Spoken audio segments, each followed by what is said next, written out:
Hey, folks, this is Jim Horn, and we've got another episode of Traverse Talks podcast.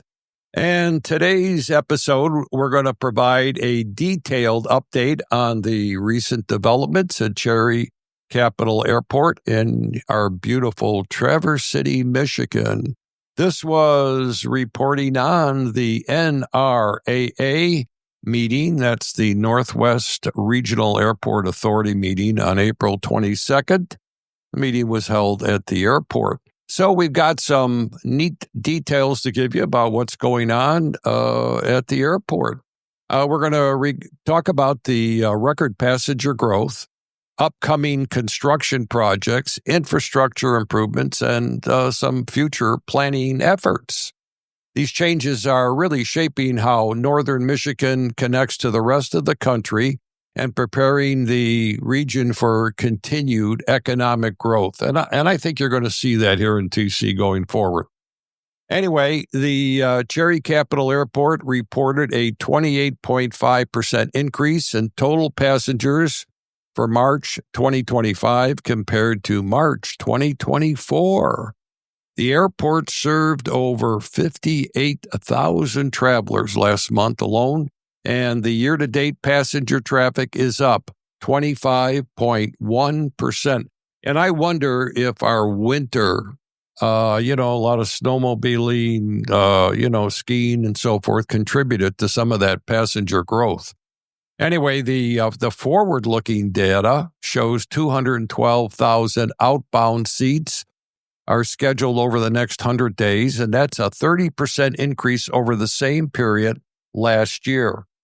This growth is tied to both expanded service from major airlines and rising demand from local residents. And I find that interesting and actually good if these numbers hold up, because the airlines, United, American, and Delta, have been very skeptical about what the year is going to give them as far as their earnings. So maybe we're going to buck the trend.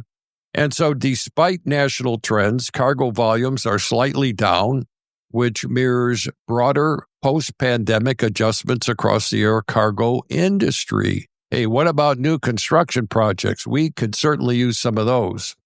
So several key projects were recently approved. First, a new land use agreement will allow construction of a new fixed-based operator terminal. This will replace the existing general aviation facility, updating it to meet modern standards. Second, Beta Technologies, and they're an electric aviation company, is installing a charging station for electric aircraft and ground vehicles. The project is funded through a $2 million state grant. Love those state grants. And will not require capital investment from the airport authority. Both these projects support Cherry Capital's goal of modernizing facilities and preparing for emerging technologies. So the parking expansion, I know anybody that's parked out there has found it can be a little bit of a hassle. However, it appears that they're going to increase, or actually they're going to address the increasing parking shortages. The airport is moving forward with a new economy parking lot project.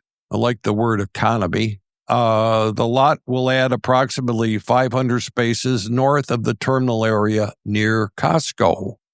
It's going to operate with an automated entry and payment system supported by a shuttle service. The new lot is expected to offer lower daily rates than terminal parking, providing a more affordable option for travelers while reducing congestion near the terminal.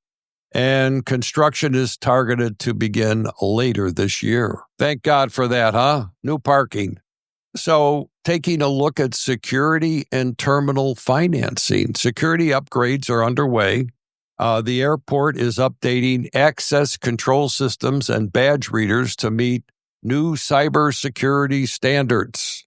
Additionally, the authority is exploring alternative financial or financing options for its planned terminal expansion. I think this is great. I think one of the major issues that I had with the NRAA coming to the county for actually a surety bond, which would have been about $60 million, it may have limited the county to get other bonding for other projects such as the jail and Project Alpha.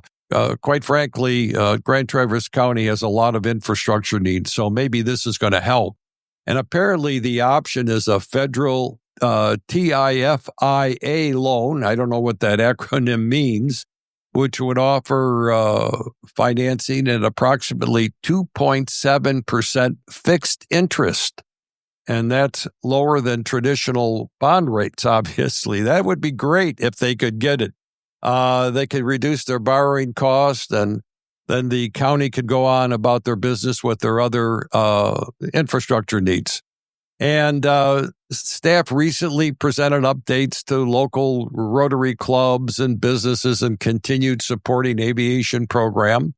And a reminder for travelers, starting May 7th, a real ID compliant driver's license or a valid passport is going to be required for domestic air travel. This has been all over the airwaves. So passengers without one will not be able to board commercial flights. And according to the presentation made at the board meeting, currently over 90% of our area residents already have a compliant ID, but officials encourage anyone without one to update their identification as soon as possible.